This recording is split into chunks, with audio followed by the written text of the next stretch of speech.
আচ্ছা, excuse me দাদা, হ্যাঁ বলেন। এখানে কোথাও সামনে চায়ের দোকান হবে? চা খাবেন? হ্যাঁ। এই তো সিধা যান, সিধা যেয়ে এই সামনে আছে একটা চায়ের দোকান। আচ্ছা, আমি তো এখানে নতুন, তো রাস্তাঘাট তো চিনি না, চলো আপনি এরপর আমার সাথে চলেন। আমি আপনার সাথে যাব? হ্যাঁ। ঠিক আছে চলেন। আমি কি একাই চা খাবো? আপনিও একটা খান, আপনার জন্য একটা অর্ডার দিই। ঠিক আছে দেন। দাদা, 2টা চা দিবেন। দাদা, চাটা খান।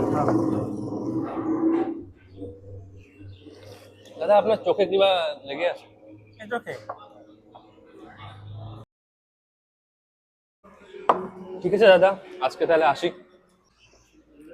The next day.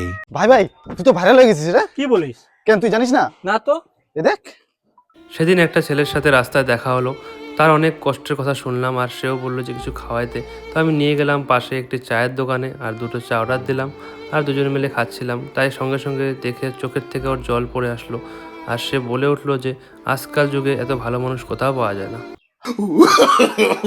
No, no, no, no.